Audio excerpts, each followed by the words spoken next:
Dobar dan svima. Moje ime je Dimitrijević, u ime Beogradskog centra za ljudska prava, saradnika i kolege i prijatelja Vojina Dimitrijevića. Želeo bih da vam poželim dobrodošlicu na treće memorijalno predavanje za Vojina Dimitrijevića. Nastavak će naravno biti na engleskom, kao i svake godine, a samo sam još teo jedno obaveštenje na srpskom. U subotu, 8.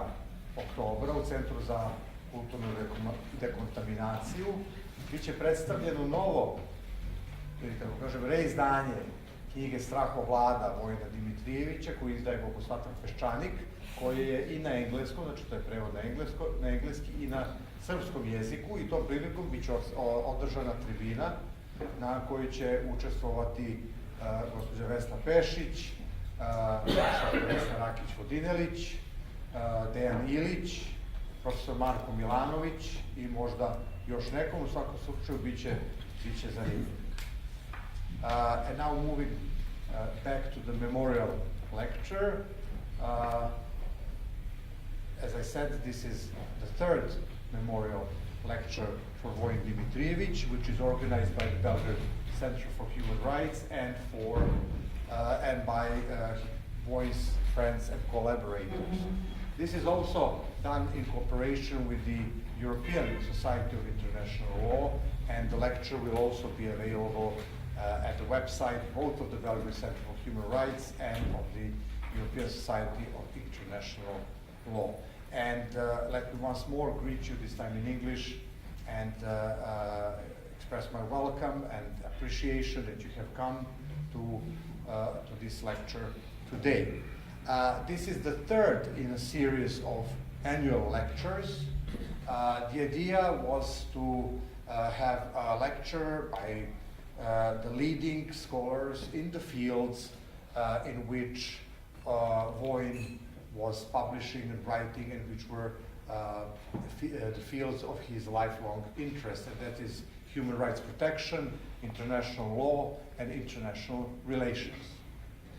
The other element, or the other idea, is also to have a contemporary discussion, to have a discussion of contemporary issues on these lectures by the leading scholars, also reflecting another, I would say, characteristics of Vojin's intellectual life and struggle, and that was his permanent and continuous interest for social issues and for a general picture, so to say, and not only to have focus on the purely scholarship or scholar side of the matter.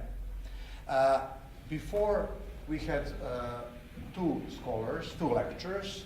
First one was Rosalind Higgins, a judge and the former president of the International Court of Justice. The second one was by Professor Fausto Pokar, who was also former president of the International Criminal Tribunal for former Yugoslavia. And now, as the third lecturer at these memorial lectures, we have equally distinguished, and I would say really a leading scholar in the field of international law, Professor Christian Tomuschat. It is very hard to summarize in these few minutes his really rich scholarly and also international career. I will just give a few highlights, so to say, and you will see that this really illustrates this very rich and interesting, I would say, life in the field of international law and international relations. Professor Tomuschat was, as a scholar, he was professor of and a chair of international law at most recently Humboldt University for many years. He's a leading German, European, and international scholar in the field of international law. His last book is Human Rights Between Idealism and Realism, and you can also find it in the Serbian translation. It had 3, I believe, editions.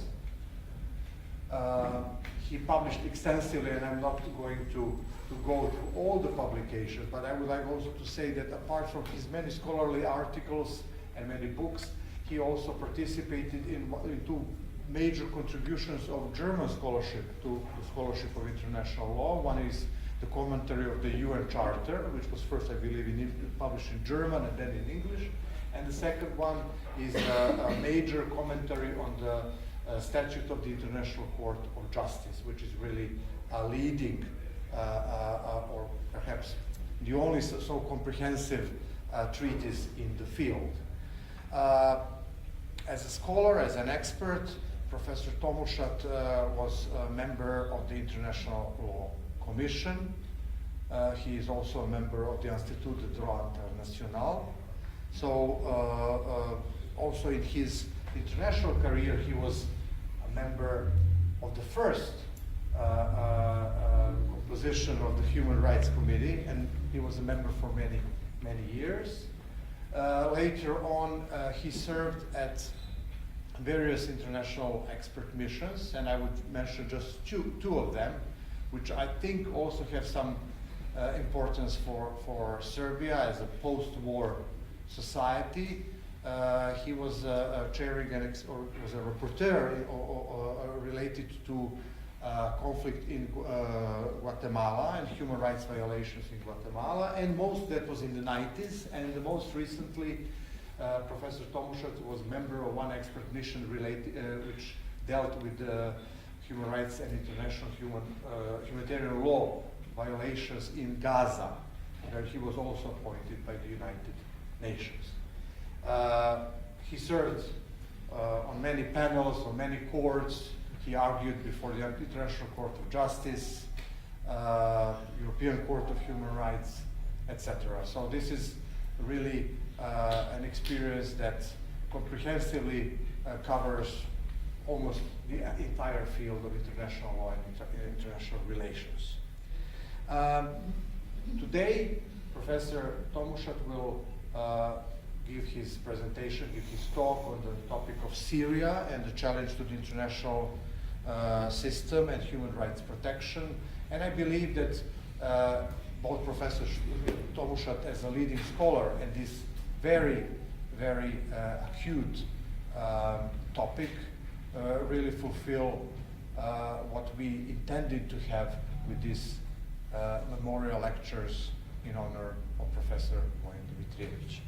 Thank you, and Professor Tomuschat, please have the floor.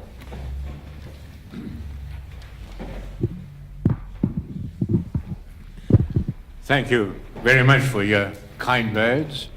I hope you can understand me, and Mr. President, dear Branka, dear friends and colleagues. It is for me a great honor and pleasure at the same time to have been invited to speak here in Belgrade in commemoration of Vojin Dimitrijević, who left us all too early 4 years ago in 2012. He and I were for many years members of the Human Rights Committee, working together for the defense of civil rights. Yet we were more than professional colleagues. We became true friends, notwithstanding all the differences which seemed to separate us. He had been nominated and promoted by a so-called socialist government. I had been nominated by a government from the West.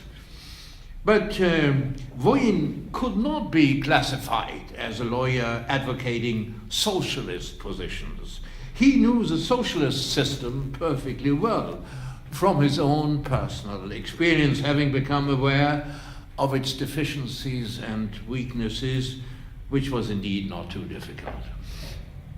And on the other hand, he also nurtured no illusions about the inconsistencies of Western policies, the gap which many times opens up between high-sounding proclamations of principles and actual practices that just follow opportunistic reasons.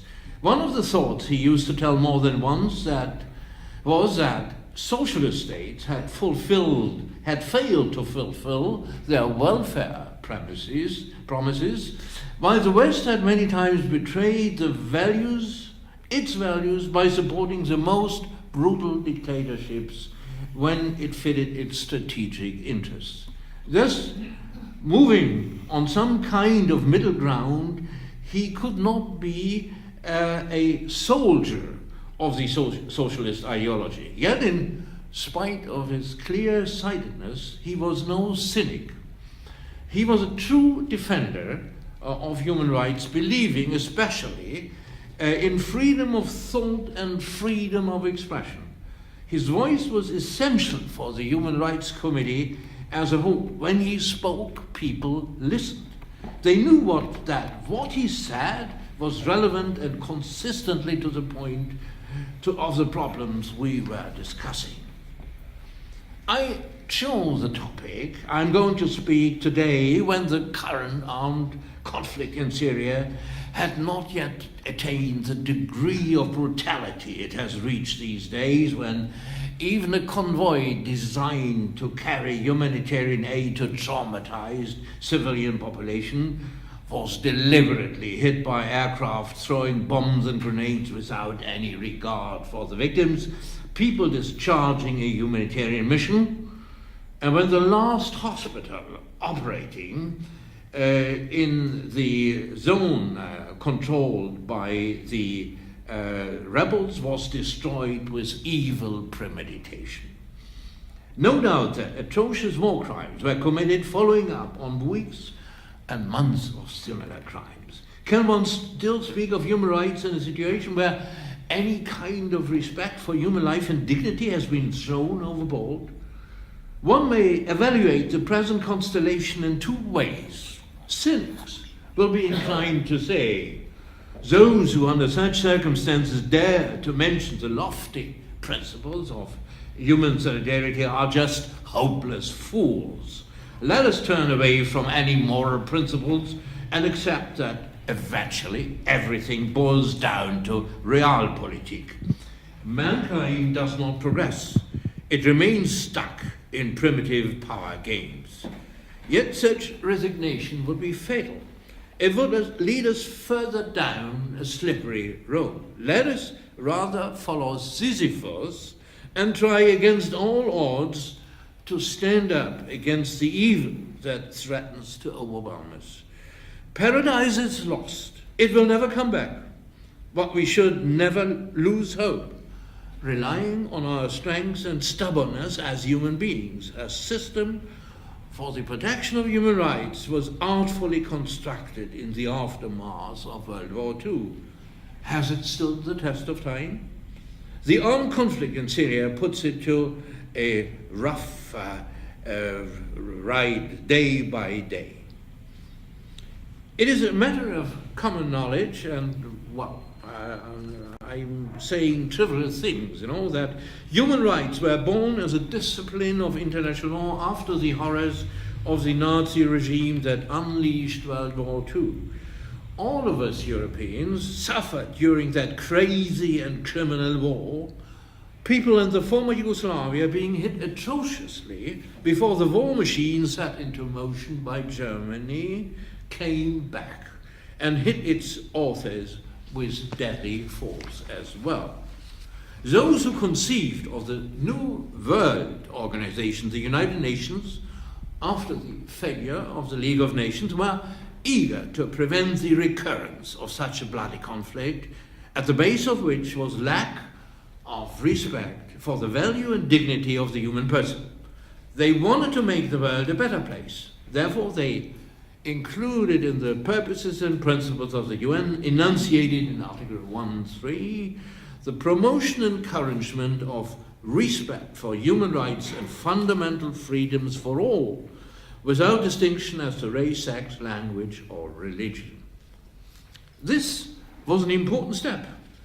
It meant that the new UN institutions would be entitled to look into practices which until that time had been considered as a domestic chasse gardée, not to be touched from outside. Yet the decision taken at San Francisco had no institutional backing. The Charter refrained from specifying by what means the lofty principles of human rights were to be ensured. An aura of vagueness surrounded the new concept. The only clear indication was Article 68 of the Charter, which provided that the Economic and Social Council was to establish, inter alia, a commission for the promotion of human rights. On the opposite side, Article 2.7 stated that the United Nations was not entitled to intervene in matters which are essentially within the domestic jurisdiction of any state, a provision that seemed to exclude any kind of dealing with human rights matters, which indeed were at that point almost unanimously classified as coming under exclusive domestic jurisdiction. How can you seriously conduct a policy intended to strengthen human rights if you are prevented from scrutinizing their real, concrete impact at the grassroots level? It was clear that sooner or later a clash or a series of clashes would occur. You all know that after some time, it took more than 20 years, Article 2, Paragraph 7 was knocked out.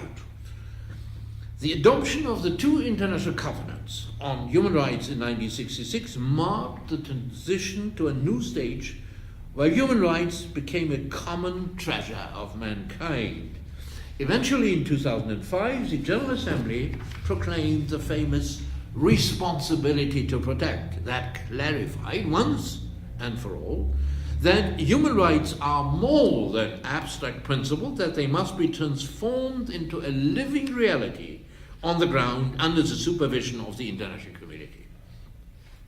In the case of Syria, the antagonism between words and deeds, between high-sounding declarations and a reality that lags far behind, is particularly worrying and alarming. Syria was one of the first countries to ratify the International Covenant on Civil and Political Rights on the 21st of April 1969. It was state number 5. And it presented immediately a candidate for the Human Rights Committee, an experienced diplomat, who later, in his 2 years as a member of the committee, did not take the floor once.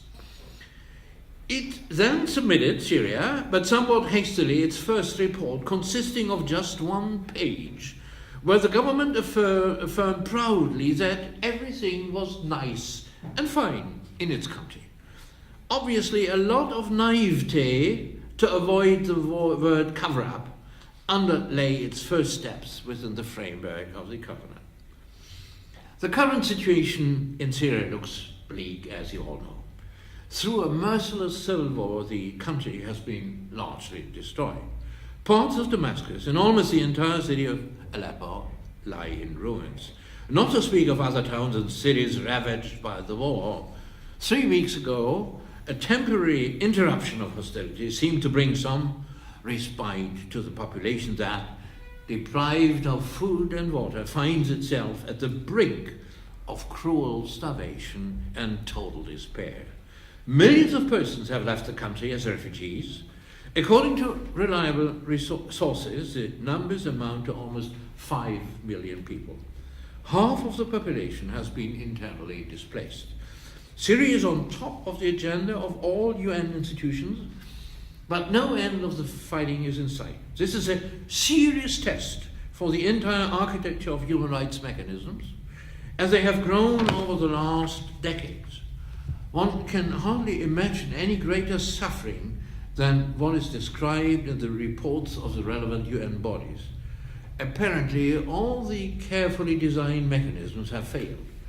Syria finds itself in the grip of forces nobody seems to be able to control any longer, and the great magician, able to heal all the wounds, has not yet appeared on the stage. This is not the lecture of a historian, yet some basic facts should be recalled.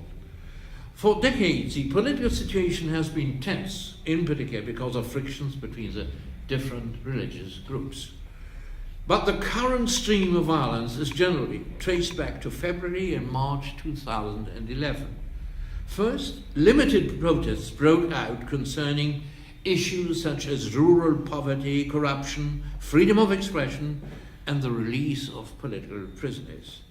A subsequent high point was reached in the town of Dara when governmental forces shot, arrested, and tortured children accused of painting anti-government graffiti on public buildings.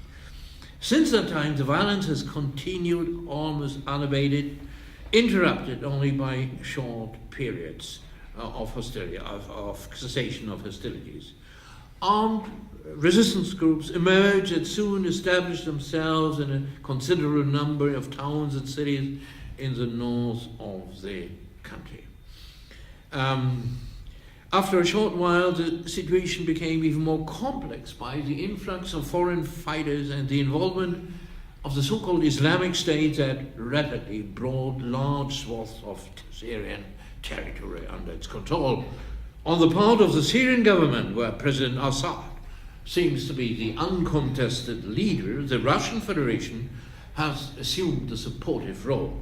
The Russian Air Force is engaged in almost daily attacks against the rebels, not taking any account of the needs of the civilian population, which has been the target of bombardments with a high blood toll for months. On the other hand, some of the rebels, the so-called moderate rebels, enjoy the assistance of the United States. The conflict has now been going on for 5.5 years, almost as long as World War II. It has been, and still is, a challenge for the international community. If 400,000 deaths and the numbers of refugees already mentioned had not attracted general attention and stimulated rescue efforts, humanity would have declared its moral bankruptcy. Humanitarian assistance has indeed been provided from many sources. I only mentioned the UN High Commissioner for Refugees and the International Committee of the Red Cross. Their actions testify to the sincerity of the will of the great majority of states to comply with their responsibilities also for people beyond their borders. However, we shall attempt to focus on the efforts by the relevant international institutions to tackle the core substance of the crisis. What have they done? What could they do to stop the daily massacre? The first one of the UN institutions to respond was, correctly from an institutional viewpoint, the Human Rights Council. It convened a special session on Syria, adopting on the 29th of April 2011, just 1 month after the outbreak of the increased violence in the country, a resolution in which it strongly criticized the Syrian government for numerous violations of its human rights obligations, essentially confining its emphasis to the application of lethal force against peaceful protests. It seems worth mentioning that the resolution was adopted by 26 to 9 votes, 7 members of the council abstaining. The situation worsened so rapidly that the Security Council also felt prompted to intervene, complying with its mandate to ensure international peace and security in accordance with General Assembly determination that a life-threatening internal situation may come within the purview of that concept as well, international peace and security. In a presidential statement of 3 August 2011, it condemned the, and I cite, the widespread violations of human rights and the use of foreign force against civilians by the Syrian authorities, and stressed already in August 2011 that those responsible for the violence should be held accountable. Finding that its appeal, as well as the cautious admonition by the Security Council, had remained fruitless, the Human Rights Council convened a second special session on Syria a few months later in August 2011. In the ensuing resolution, it used stronger language. It openly addressed the atrocious crimes committed by the security forces of the regime by stating, and I quote, strongly condemns the continued grave and systematic human rights violations by the Syrian authorities, such as arbitrary executions, excessive use of force, and the killing and persecution of protesters and human rights defenders, arbitrary detention, enforced disappearances, torture and ill treatment of detainees, including of children. It felt free to resort to such blunt and straightforward formulations without any diplomatic regards, because in the meantime it had been able to take note of the report of a fact-finding mission dispatched by the Office of the United Nations High Commissioner for Human Rights. This time, when at the second special session the Human Rights Council adopted a resolution, the number of opposing votes shrank to 4. It was China, Cuba, Ecuador, Russian Federation. A hardcore of states bound together not by a common concern to protect human rights, but by a common political ideology anxious to provide support to an important ally of the Russian Federation. As before, however, the Human Rights Council still remained silent about any possible infringements of human rights committed by opponents of the regime. In order to dispose of an unchallengeable factual basis for its activities, the Human Rights Council also established an auxiliary body entrusted with collecting evidence. In more than 10 reports, the Independent International Commission of Inquiry on the Syrian Arab Republic has assembled indeed a mass of materials that establish cogently the criminal conduct of the Syrian security forces.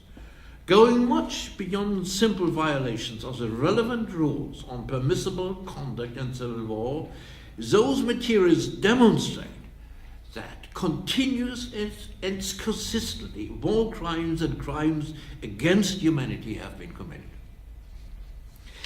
Western states attempted to use the potential of the Security Council as soon as possible, hoping to put an end to hostilities by an authoritative injunction of the highest organ of the World Organization. They submitted to the Security Council a draft proposal which, in a sober way, hinted that those responsible for the violence that had engulfed the Syrian people should not escape responsibility. In paragraph 3, the draft proposal stated, "Recall that those responsible for all violence and human rights violations should be held accountable." But the initiative carried by France, Germany, Portugal, and the UK was quickly thrown out by a veto cast both by China and Russia. The next step was the examination a few days later of Syria's record within the framework of Universal Periodic Review that those of you who know a little bit of the UN mechanisms know quite well. In its national report submitted for that purpose, dated 2 September 2011, the Syrian government tried to rebut the criticisms raised by launching a counterattack. Not shying away from strong words, it stated, and I shall quote it, I think it's significant what the Syrian government said. In recent months, the Syrian Arab Republic has been subject to a series of criminal attacks against the nation and the people by armed terrorist groups. These attacks, which continue to the present time, have been accompanied by an unprecedented media campaign of lies and allegations targeted national security, stability, and unity.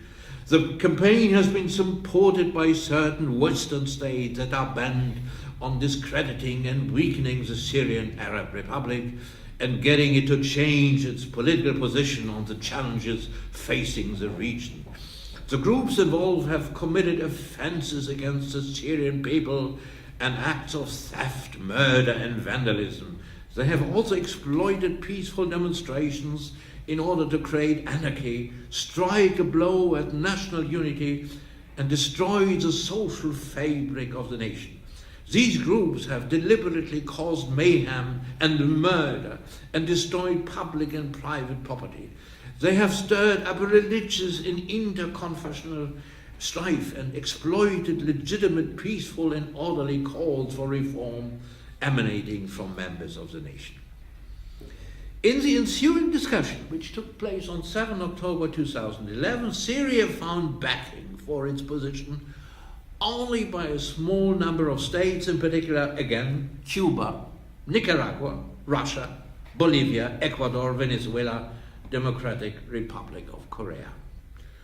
Significantly enough, it rejected recommendations destined to ensure minimum conditions for the reign of the rule of law, such as, for instance, place all places of detention under the effective judicial supervision and apply international standards for the treatment of detainees. That was a proposition by Canada, rejected. And prosecute all those responsible for the mass-scale criminal acts that have taken place in the past months, including members of security units, responsible commanders and politicians. That was a proposition by the Czechs, rejected. Thus, the government manifested openly that it wished to continue its own strategy of merciless and unfettered persecution of all of its adversaries. It was neither intrigued nor ashamed by the detailed description of the facts, and it acknowledged its lack of concern for the commitments it had undertaken by ratifying the International Covenant on Civil and Political Rights. A decisive test for the veracity and credibility of the manifold allegations against the Syrian regime came about when finally the General Assembly took up the matter in 2012 during its 66th session, some 8 months after the violence had made its impact felt on Syrian society.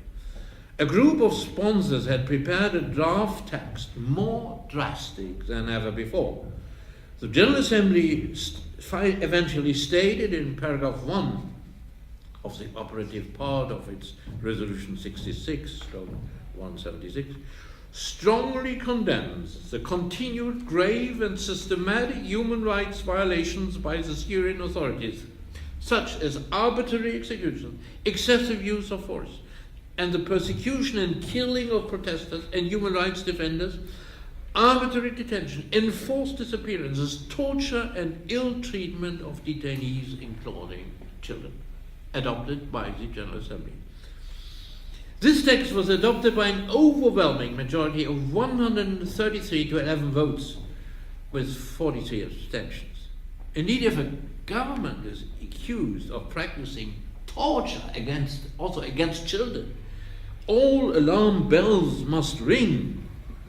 Syria found itself ostentatiously isolated in the international community, enjoying only the support of its political friends. It should be added that the resolution made no mention of the conduct of the armed groups fighting the government. Fact-finding had not yet advanced so far as to ensure solid and unchallengeable basis of information in that regard. Now the Security Council came back to the Syrian agenda in 2012, and then it also condemned the human rights abuses committed by armed groups. Obviously, the Security Council could have gone much further by issuing binding orders to the litigant parties under Chapter 7 of the Charter, but the continuous increase in human suffering did not prevail over long-term considerations of a geopolitical nature. More than 1 year of silence followed that could not be continued after reliable reports had confirmed that the Syrian armed forces had used chemical weapons in an attack on their enemies in August 2013. Had the Security Council not expressed itself unambiguously about that massive infringement, both of international human rights law and international humanitarian law, it would almost have forfeited its function as a watchdog of international peace and security. Thus it stated in clear and unmistakable language, it determines that the use of chemical weapons anywhere constitutes a threat to international peace and security. And it condemns in the strongest terms any use of chemical weapons in the Syrian Arab Republic. Yet it refrained from imposing any sanctions. Chapter 7 of the Charter was mentioned as the legal groundwork of the resolution, but no other member state was specifically addressed, which would have brought additional pressure to bear on Syria. The Security Council confined itself to addressing the Syrian Arab Republic, both the governmental authorities and the other fighting parties. A few days later, the Security Council manifested once again its abhorrence vis-à-vis the level of brutal violence which the conflict had meanwhile attained. It used the form of a presidential statement in order to be able to set out in greater detail than usually the relevant facts and emphasize the abominable character, bringing in almost an emotional tone that deviated from the normal business-like language used in its resolutions. It is clearly visible that the governmental representatives in the Security Council do not lack human empathy. One may assume that they persuaded their governments to be allowed to express those feelings in the hierarchically lower form of a presidential statement that would have been considered inconvenient as a genuine resolution. In resolution of 22 February 2014, the Security Council continued on that route, underlining with great emphasis the losses of civilian lives, the assaults on human dignity, and the destruction suffered by the Syrian population, and stressing this time in particular the urgent need for humanitarian assistance. Here all sides were addressed in harsh language.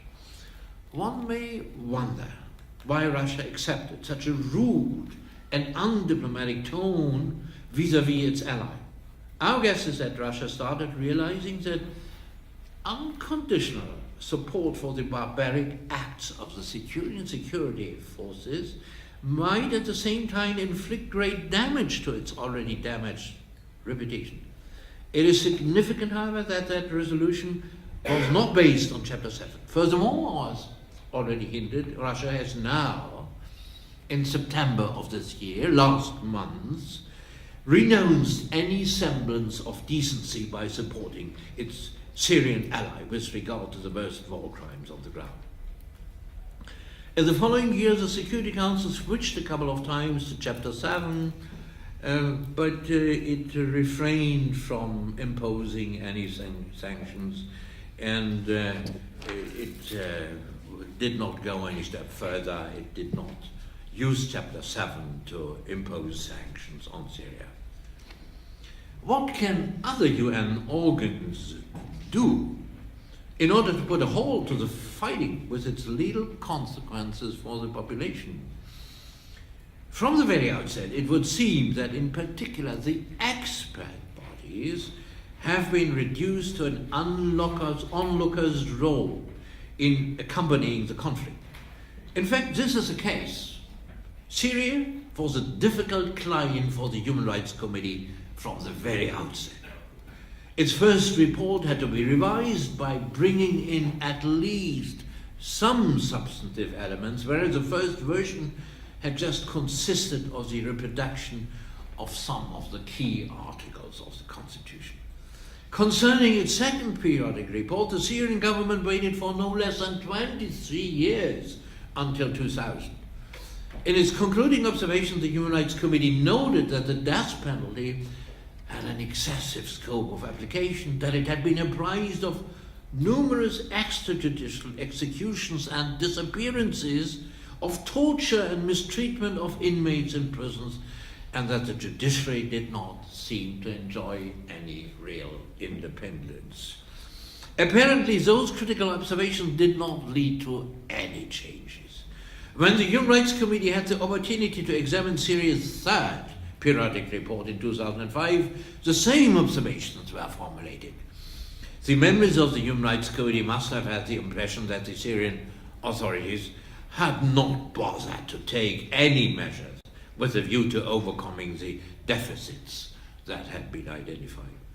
The interesting fact is that since that time, Syria has simply stopped complying with its reporting obligations under the International Covenant.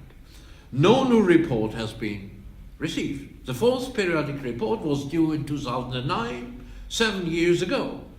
Syria just ignores the Human Rights Committee without that attitude receiving any great attention in the international community. A similar marginalization can be observed with regard to the Anti-Torture Committee under the Convention Against Torture. Syria had ratified the CAT, in the Convention Against Torture, in 2004. It submitted its first report, which was due in 2005, in July 2009 only, was 4 years late. The CAT Committee considered that report on 3 and 4 May 2007, emphasizing in its concluding observations, in particular, the many allegations of a widespread practice of torture, present especially in secret detention centers. 1 year later, after the tremendous increase in uncontrolled violence, the CAT Committee requested by a letter of 23 November 2011, which means half a year after that violence had broken out, a special report on the deteriorating situation. The Syrian government refused to provide such a report, arguing against the letter of the CAT that the committee was not empowered to make such a request. Notwithstanding the absence of a report and the additional refusal of the government to send a delegation for an oral exchange of views, the committee examined the situation on the basis of the materials that in the meantime had been assembled by many other UN bodies. In its concluding observations, the committee established a devastating balance sheet of the general pattern of heinous crimes committed by the Syrian authorities. However, this has been the end of the matter. The CAT Committee is powerless. It cannot take any more effective action. The brief observations just stated, and I hope it was not too boring, show that the system developed within the UN for the protection of human rights is inherently defective. The expert bodies designed to discharge the main burden of monitoring have only a limited arsenal of devices at their disposal. The concluding observations which they address to a country after having examined its report presuppose that the responsible governmental authorities are prepared to listen to criticism and to introduce consequentially the requisite changes. The procedure is based on the persuasive force of dialogue, where arguments are put forward by the relevant expert body on the one hand, and where a government, as the addressee of ensuing recommendations, carefully considers that evaluation of the human rights situation in its country. This system works generally with countries where the rule of law has firm foundations and where civil society follows attentively the monitoring performed at international level. Normally, Western European countries take the observations addressed to them very seriously, complying scrupulously with them. This does not exclude controversies, where issues of principle are at stake, regarding the correct interpretation of the treaty instrument concerned. The concept of dialogue means that the states parties also have their word to say. They do not lose their right to propagate their specific interpretation of a treaty clause of a treaty clause because an expert body suggests another understanding of any such clause. The expert bodies on their part must be prepared to learn from national experiences, possibly correcting their jurisprudence if they have become aware of their own failures or misguided opinions. This is a great advantage of the flexible system of monitoring under the UN Human Rights Treaties. The outcome of any examination being carried out on a report or an individual communication is never set in stone. It is carried exclusively by its inherent persuasiveness, so that it can be corrected much more easily than a judicial pronouncement. On the other hand, however, stubbornly to ignore an expert body's suggestions and recommendations in opposition to clear-cut facts simply amounts to a violation of the obligations undertaken. If this is the case, like in Syria, an expert body becomes absolutely helpless. In fact, an expert body does not have many remedies at its disposal. What it can do essentially is voice its concerns, pronounce suggestions and recommendations.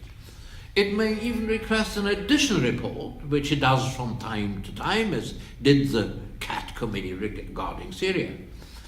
But it does not have the institutional power to appoint an expert for a fact-finding commission, nor can it establish a special commissioner of inquiry.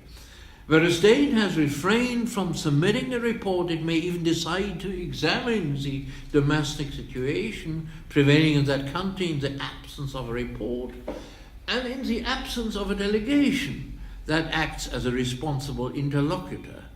But yet it is institutionally prevented from taking active steps to intervene with a view to halting the conflict. There are certain provisions in the CAT statute, but which need a special acceptance by the country concerned.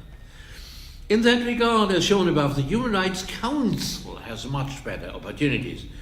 It may indeed carry out inquiries, engage in fact-finding, and seek to establish personal contacts with the responsible government.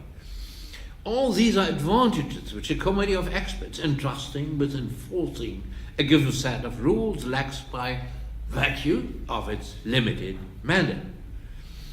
The truth is that at the end of the day, two procedural avenues remain open. First of all, from a legal viewpoint, the Security Council is not prevented from taking, under Chapter 7 of the Charter, any appropriate remedies, even fairly harsh measures. As has been shown a moment ago, the Security Council has been seized with the Syrian conflict at an early date already, making its first statement 6 months after the commission of the first acts of violent repression by the Syrian security forces. It is true that the Security Council is fully legitimated, first of all, to observe a critical situation before taking under Chapter 7, which is never easy, since it is not enough just to adopt a resolution. Any meaningful resolution must be enforced on the ground. But the members of the Security Council are not the masters of the UN Charter. They have an institutional responsibility. The International Committee has entrusted them with a mandate to ensure international peace and security in the interest of the entire International Committee. Obviously, the permanent members of the Council are burdened with a heightened responsibility. By reason of the veto power which they enjoy, they can completely paralyze the Council. Are they entitled to make use of their veto power according to their individual preferences, according to their whims and fancies? The answer is clearly no. They cannot get rid of their institutional responsibility by virtue of their own political choices. It is true, to say so once again, that no procedural remedies exist. There is no actor entitled to sue a permanent member of the Security Council for failure to discharge its responsibilities. Yet this lacuna in the arsenal of available legal devices does not take away the substantive link of responsibility that may even turn into criminal responsibility. There are many situations where on the most diverse and justifiable grounds the Security Council may refrain from taking action. Many times interference by means of armed force would have the effect of worsening the situation. On other occasions, the available means would not suffice to overcome a hostile regime. Lastly, many times it would be unclear against whom an international armed force operations should be directed, all sides committing barbarous acts. In Syria, however, all limits of exculpatory defenses have been exceeded. Since weeks and months, the civilian population, including schools and hospitals, has been bombarded to such an extent that it would be preposterous simply to speak of regrettable collateral damages. These very days, the civilian population is threatened with death from starvation, the food reserves in the beleaguered city of Aleppo having been nearly exhausted, and the water supply being stopped because of the destruction of the main water tubes or pipes. Without water, every human being faces rapid death. This is no speculation, no conjecture. It is a simple truth. The Russian Federation has all the means at its disposal to bring to a sudden halt the armed conflict on the ground in Syria if it stopped its air support for the armed forces of President Assad. The mass murder could be stopped from one day to the next. Obviously, the armed conflict will not be over. However, an agreement between the Russian Federation and the United States could provide a framework leading onto a path to a ceasefire and eventually peace. To put it bluntly, we are facing openly planned war crimes that could be easily prevented and do not go away once rebel forces are constrained to capitulate in view of the high number of civilian casualties. If the Russian Federation, in particular their political leaders who determine how the country's role in the Security Council is performed, and their military leaders who direct and carry out the attacks on the civilian population, does not change its unlawful behavior vis-à-vis the encircled population, they simply incur international responsibility in accordance with the general rules of public international law, as they were enforced in Nuremberg 70 years ago by the victorious alliance made up of France, the Soviet Union, the United Kingdom, and the United States. Neither the Russian Federation nor the United States have ratified the Rome Statute of the International Criminal Court. As a consequence, the ICC has no jurisdiction over the persons that act on behalf of these two countries. Given the fact that Syria, where the criminal acts in issue are being perpetrated, has on its part refrained from joining the Rome Statute. However, substantive criminal responsibility and actual prosecutability are not the same. Criminal responsibility does not evaporate just because, under the current circumstances, no forum is available that could hear the charges against the perpetrators. That's almost at the end of the day we come back to the International Criminal Court, the institution in whose functioning so many hopes had been placed. Unhesitatingly, it must be stated at the present juncture that the ICC has not lived up to the expectations connected with its creation. During its first 10 years of operation, it handed out just one final judgment. Its record has improved slightly during the last 4 years since prosecutor Fatou Bensouda from Gambia took over.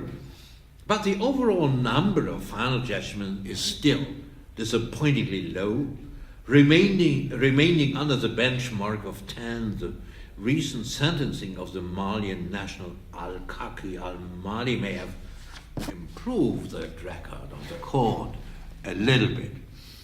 Yet it would be somewhat audacious to see this judgment as a real sign of hope come true.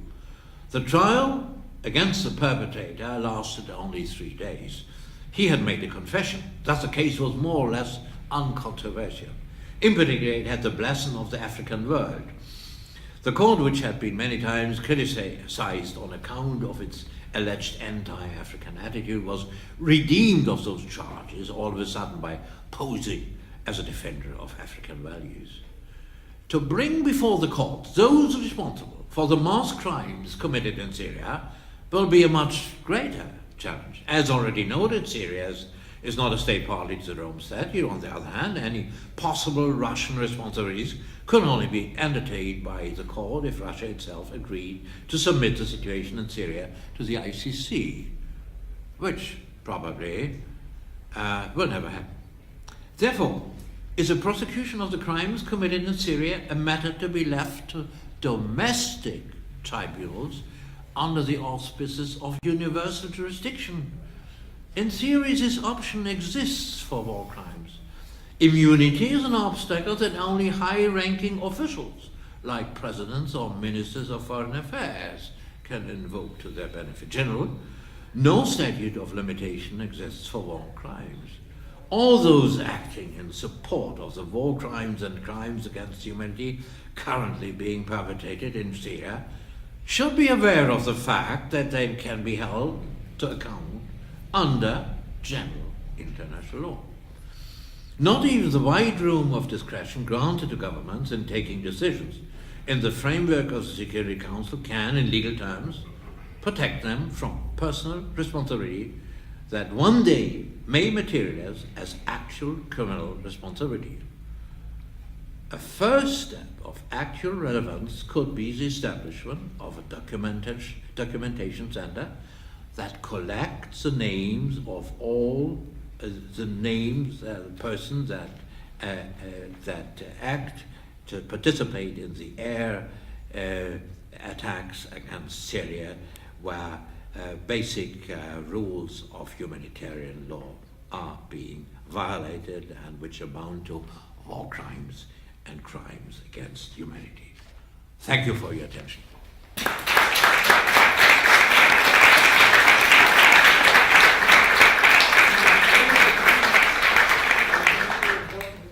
Thank you, Professor Tomuschat. Professor Tomuschat will now take your questions. Please.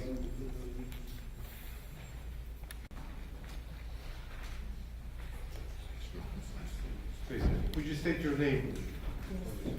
I'm Dimitrijević, lawyer from Belgrade Human Rights, and as your lecture is closely related to the refugee crisis, I would like to ask you, would you or did you conceive any response to the refugee crisis apart from resolving the civil war in Syria? And what is your stand regarding the EU-Turkey agreement for tackling this crisis? A different question, of course, but it is closely connected to what I said, because the armed conflict has led to the emigration, the people fleeing the Syrian territory because the living conditions have deteriorated to such an extent that they can't exist there any longer. Now the question is, how far does international solidarity go? You know that the Strasbourg Convention on the UN Convention on Refugees does not establish a right to asylum. This is sometimes not seen by journalists who believe that there is a universal, worldwide right of asylum. The Universal Declaration of Human Rights in 1948 stated very cautiously that you have a right to seek asylum. You may apply for asylum, but the Universal Declaration does not speak of a true right of asylum. Now the European Union has a legal regime which is much more generous, and under the regime that was established under European Union law, everyone has at least a subsidiary right to be received if he lives under conditions of civil war, where his life is generally threatened. You know that the right of asylum presupposes that you are individually threatened, that your life or your personal integrity are specifically, that you are the target of abusive governmental measures. Now the European Union has gone much further, and all of a sudden the European Union finds that it is very difficult to live up to those promises which have been laid down by internal legislation of the European Union. What they have done now, and how can you really control your borders?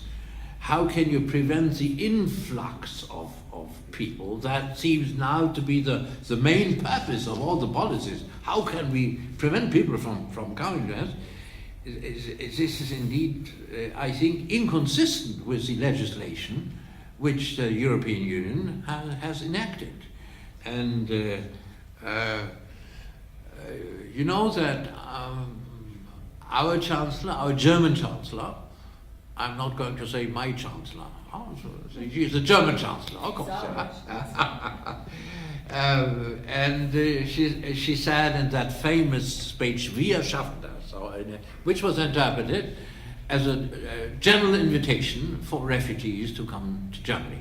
Which she said, no, she didn't want to say that, it was a very kind of meaning, but it is some kind of challenge which even Germany finds difficulties to cope with, to comply with that promise. And you know, that agreement with Turkey about Turkey taking back refugees, it's a very complex agreement, and I do not wish to make a statement here, you know, in a way, in a somewhat superficial way, without having examined that agreement in detail, but I think it is fraught with very deep legal problems. Thank you. Enough said.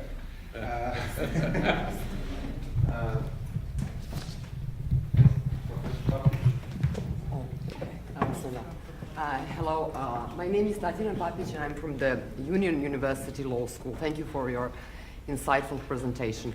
I wanted to actually know a little bit more on the note you mentioned at the end of your presentation, which related to the usage of the national legislation by way of universal jurisdiction of prosecuting those who perpetrated atrocities in Syria.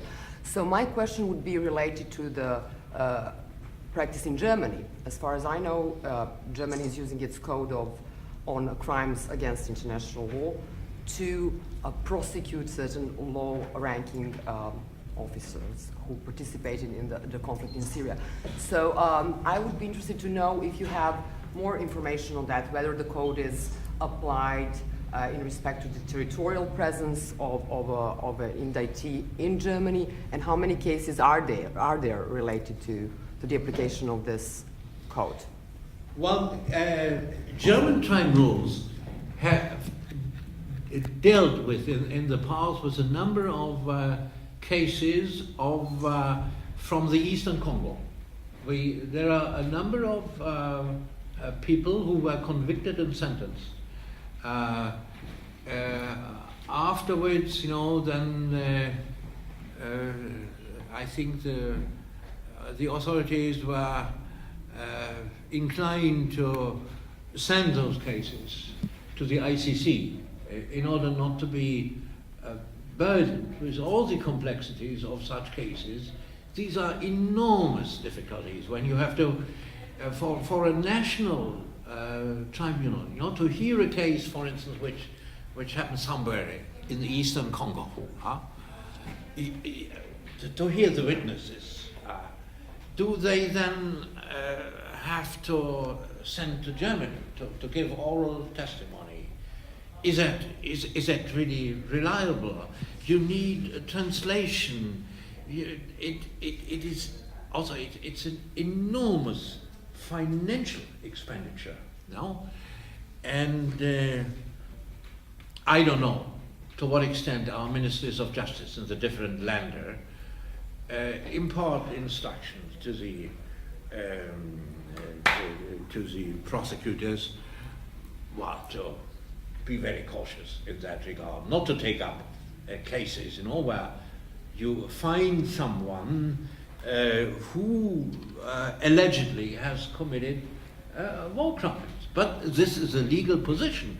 Under the Geneva Convention, the Geneva Convention have those clauses on universal jurisdiction, and if you find someone, you're even obligated to prosecute him or her. Mostly it's him, because those people are male persons, not normally no women are involved. But we had a couple of cases in the past which are real cases, and the prosecution brought those cases before the tribunal, and those people were indeed convicted and sentenced. So that does exist, but it doesn't function very well, because of the general difficulties which any prosecutorial body knows quite well. Such a proceeding may take a year or 2 years. It may lead to the blockade of a tribunal for a very long time. So, of course, the ICC is in a much better position.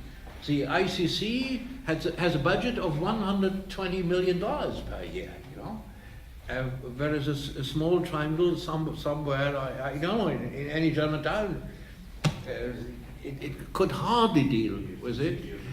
I have a brother-in-law who in Germany had to deal. He was a president of a camera, a chamber of the Oberlandesgericht in Düsseldorf, and there was a murder case among Afghans who were in Germany, and the trial lasted for 2 years. Now, during that time, his home had to be protected by barbed wire. All the windows, they had to be replaced by bulletproof windows, and his life was changed. He was carried by armored car every day to Düsseldorf from Wuppertal, where he lived. It took 2 years, and it was a case only among Afghans in Germany. So it had not the additional element of having to proceed to inquiries on the spot somewhere in a foreign country. So it is terribly complicated and also terribly expensive, of course. I don't know whether this is a legal argument that this is but it really has an impact, and nobody easily takes up such a case. Okay, well, let me just add one sentence that there were perhaps not on the basis of the same law, but there were a couple of cases of people committing or being accused of committing war crimes on the territory of the former Yugoslavia, who were then prosecuted because they were found by German court and prosecutors because they were found in Germany. There was one question there, please. Angela Moore, UNHCR. I was wondering, you mentioned R2P early in your remarks, and I was wondering what impact you think that non-intervention may have on the doctrine of R2P and its continued relevance, given that there has been, as you chronicled, such an extensive documentation of egregious human rights violations in Syria. If R2P isn't relevant there, then what continued relevance do you think the doctrine would have? Well, responsibility to protect RTP, I think everyone understands what RTP means, responsibility to protect. Invented in 2005, the General Assembly stated that all states have a responsibility, which is nothing new. Under human rights law, it was, in that regard, it was not new, but the new element was that the Security Council was authorized by the General Assembly to engage in such situations, in internal situations, because the formula of the Charter is international peace and security, that internal problems may come under the concept of international peace and security. That was a new element. And my new approach is that, well, even personnel, even persons acting for the Security Council may become personally responsible. R2P says, well, if the state itself does not take any appropriate measures, the Security Council should step in. So no unilateral humanitarian intervention by a state, like as that happened in Kosovo, where the International Committee, or many states at least, said the situation in Kosovo is so terrible because genocide is being committed, we must intervene without any authorization given by the Security Council. That was a case of unilateral intervention, which in the past we called humanitarian intervention. But, well, my new accent is that, well, government people, or also people in the military, and I have spoken explicitly about the Russian Federation. I think that there may be a responsibility which does not come from RTP. It comes from those good old-fashioned rules of the Geneva Conventions, where you have to abide by those rules, and well, air pilots who bombard hospitals, they're simply war criminals. And I think the principle of universal jurisdiction does apply. And therefore, as a first step, I suggested that a documentation center should be established. I don't know who can do that. Probably it must be, first of all, a private initiative, but the suggestion could be carried to the Human Rights Council, requesting the Human Rights Council to do that. Maybe as a first step, as a kind of warning also. It is an uphill struggle. It's like Sisyphus, the famous Albert Camus, his novel about Sisyphus, Le Mythe de Sisyphe, and it is always, protecting human rights is always an uphill struggle. So I said so also, paradise is lost, it will never come back. Well, stubbornly, we nonetheless, although paradise, we try to get closer to it, to establish peaceful conditions on this. So this is our task, that's our, notre vocation, to establish a better world and do everything that is possible. We have the devices, we have the arsenal of instruments, we should use them. It is not perfect, but we should not despair, not just say that everything is useless, we just scrap the entire United Nations. That would be the wrong answer. If I may ask you just to follow up on this, what happened with this commission, with the, what is called Commission of Inquiry with regard to Syria? Have they been just a one-time thing, or they continue working? They continue working. Because you will obviously remember very well that in respect of former Yugoslavia, there was a commission of experts. which was established in '92, and it really, I mean, its reports, it turned out, had a lot of deficiencies or contradictions, but in a way it traced the path, it mapped the paramilitaries, it mapped the major criminals and the major crimes, and it was the first basis for the ICTY work to follow. So what is going on in Syria? I have read some of the reports by this independent commission of inquiry into the situation in Syria, and in my view, I have not read, it's more than 10 reports, no? These are impressive reports of this independent commission. But according to my reading of those reports, the atrocities are documented, but there is no attempt to identify the person. It's not individualized, no? And this should be done. Maybe the Russian air pilots, it shouldn't be too difficult to know who threw bombs on a hospital and on a humanitarian convoy. One should know that.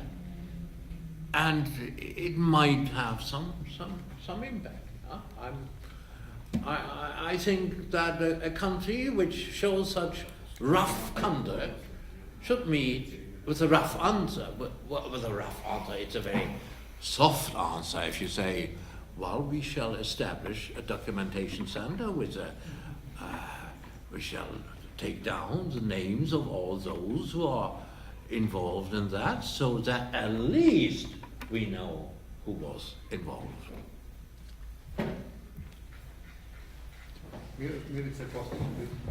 Hi, Dimitrijević from the Humanitarian Law Center, something like a documentation center for the wars in the former Yugoslavia.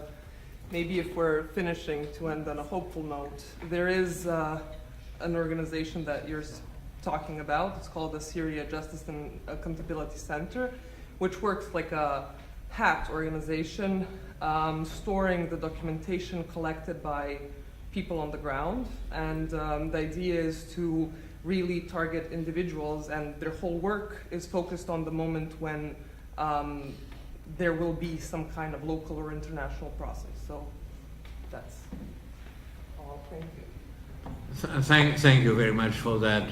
For that kind of information. Let me just add, you know, it will always be a crucial moment because when a peace agreement is concluded, and at the moment when you conclude a peace agreement, normally people tend to say, let bygones be bygones, you know, as was the attempt in Colombia. But the people in Colombia rejected that, no? Granting amnesties to those people of the FARC, Fuerzas Armadas in Colombia, that they felt was much too generous. And I think they did not reject the idea of peace. They rejected the idea of amnesties, large amnesties to people having committed atrocious acts. Any more questions? Thank you for your attention, and thank you, Professor Tomuschat, for a very provocative, inspirational speech.